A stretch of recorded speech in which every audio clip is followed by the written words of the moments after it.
Hi everybody, welcome to the second part of the screencast video lectures. We'll pick up right off. This is the slide we ended on yesterday, so we'll pick up where we left off. And we will continue into DNA replication. So the DNA molecule separates like an unwinding string or unwinding zipper. So DNA unzips.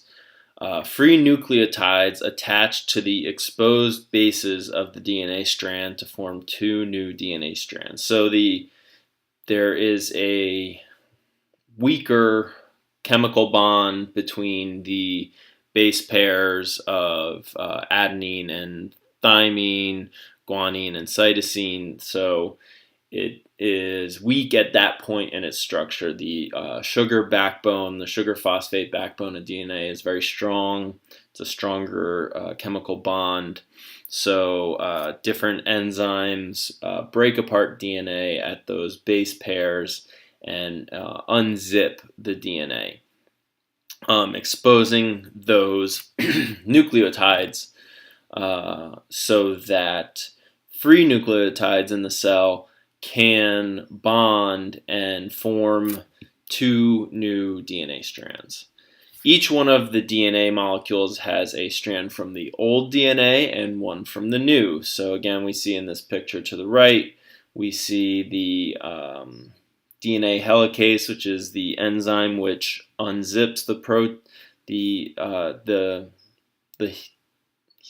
double helix and unzips the base pairs from one another, and then another set of enzymes known as DNA polymerase come in and begin attaching free nucleotides in the cell to the exposed fragments. This occurs during the S phase prior to mitosis. It's necessary that DNA is replicated before mitosis because otherwise daughter cells would most likely be missing chromosomes. And as we know, chromosomes are the genetic material which we pass along in our cells and code for how our cells are built and how they function. We'll know why in a little bit. So genes and proteins, sequences of nucleotides in DNA contain information. This information is used to produce amino acids, the building blocks of proteins. So we have DNA, which is transcribed through a process called transcription into a molecule called mRNA, which we'll talk a little bit more about in a bit. And the mRNA is translated, it goes through a process called translation into proteins. These proteins are key cell structures and regulate cell functions. In this way, DNA controls the cell. That's why we said before those chromosomes and DNA is so important. It determines what proteins are made and how structures are formed within the cell and how processes are carried out within the cell. Estimated that each human cell contains approximately 20,000 to 25,000 genes. And over here to the right, we can see a little graphic from the Human Genome Project about what each of these proteins are, what their functions are. And I think the most interesting is that over here we have our biggest majority of known proteins are unclassified. We don't know what their function is. So this kind of tells us how much we still are learning about the human genome and how these proteins determine how we're made up as individuals. Then there's 12% are transcription factors. So they just go to transcribing DNA, which I think points out just how important the transcription of DNA is in our cellular function. We've got we got nucleic acid building proteins, we've got which makes up another 8.5%, again, high percentage probably because the importance of replicating DNA in our cells. Cytoskeletal proteins, 2.6%. This is an interesting graph. It's has a lot more to if you further study biochemistry and organic chemistry, you could learn more about some of these different proteins. But we'll move along for right now. So RNA. RNA is a nucleic acid similar to DNA. It is single-stranded and has a sugar called ribose instead of deoxyribose. So RNA has a single helix. It's a single-stranded molecule. It's and you can see over there on the right where we've got our DNA and RNA side by side. Very similar sugar phosphate backbones.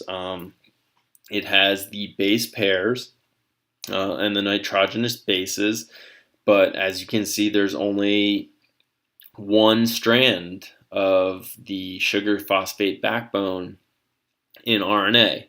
Also a difference, so as we said in last night's lesson, we have our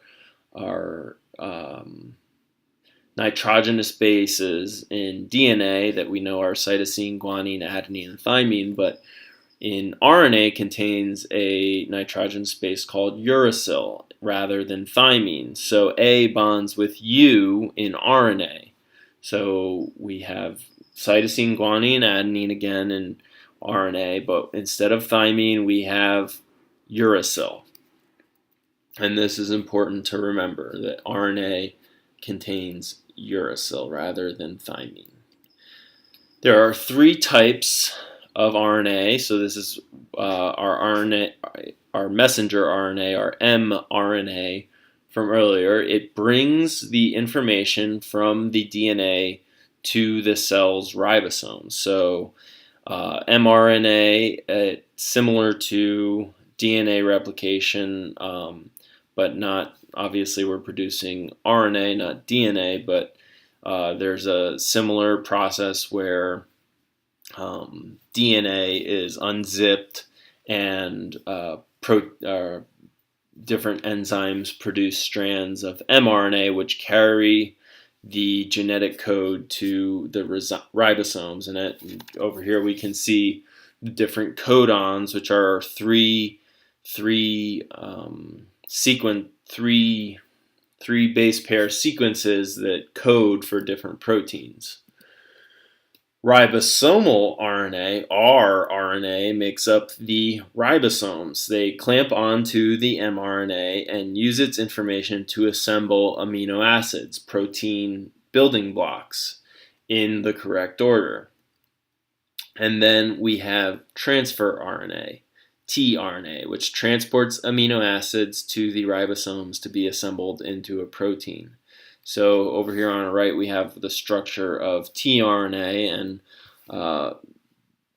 fortunately, the structure of it kind of looks like a T. So it helps us to remember that it's transferring and transporting amino acids to the ribosomes to be assembled into proteins. And I know this was a quick screencast, but there's a lot of information. It might help you to go take a look through this 2 or 3 times. I'll also be posting a accompanying video, but we will end our screencast there, and have a good evening.